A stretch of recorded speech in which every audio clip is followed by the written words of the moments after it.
Come dico solo spazio adesso la rubrica di Amedeo Colella, noi torniamo dopo con gli ultimi aggiornamenti.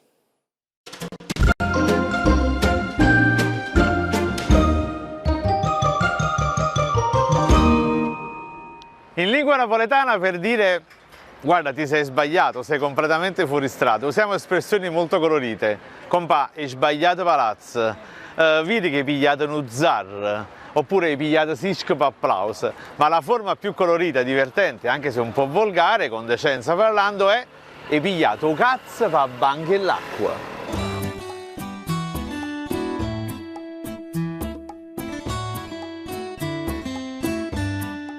Ora voi vi chiederete com'è possibile fare un errore così madornale. La spiegazione in realtà è nella versione originale del detto. Inizialmente, siamo a metà 800, il detto diceva guarda che hai pigliato un tram per banche l'acqua. Sì, perché i chioschi di acquafrescaio a metà dell'800 erano soliti adornarsi con arance, limoni, fresche frasche e anche con delle lucette, con delle lucine. Ecco perché la confusione col tram, che anch'esso aveva delle luci, poteva accadere. Successivamente la parola tram fu sostituita dalla parola cazzo e oggi arriva fino ai giorni nostri con questo nuovo modo di dire. Hai pigliato cazzo per banche là. Le banche dell'acqua napoletana nascono nella prima metà dell'Ottocento. Fino a quel momento, infatti, il mestiere di acquaiolo era un mestiere ambulante. La mummarella sulla spalla e l'acquaiolo girava per tutta la città dispensando la sua acqua. E naturalmente tutti i cittadini lo interrogavano dicendo acquaiolo, acqua è fresca? E ovviamente lui rispondeva immancabilmente con maneva.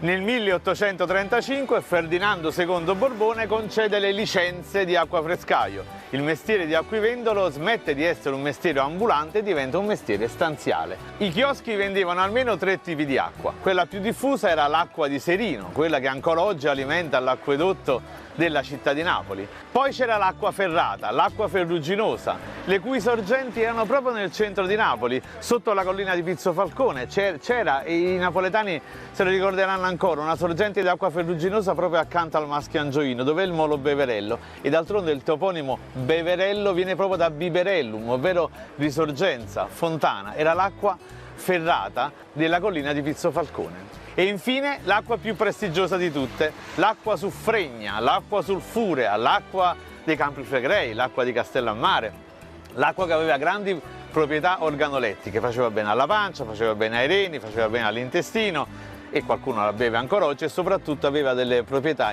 afrodisiache. Ecco perché io ne faccio un uso abbondante ma francamente senza risultati apprezzabili. Con l'acqua suffregna, l'acqua sulfurea, gli acquafrescai napoletani realizzavano e realizzano la piccola, la gassosa napoletana, una delle bevande digestive più efficaci quando hai fatto un pranzo particolarmente robusto o magari hai preso una sbronza. Siamo a Porta Capuana, davanti a una delle più antiche banche dell'acqua della città di Napoli. Davanti a noi c'è Pasquale, il nipote di Ciritiello l'acquaiolo, che 100 anni fa creò a Porta Capuana il chiosco che vediamo qui davanti alla pretura.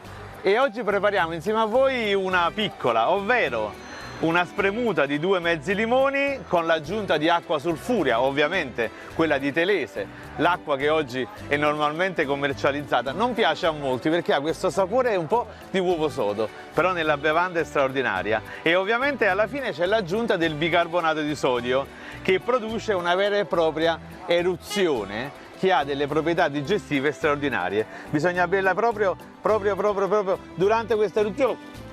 E ancora oggi, dopo 100 anni, io posso chiedere a Pasquale: acquaiolo, l'acqua è fresca? A me è come a neve.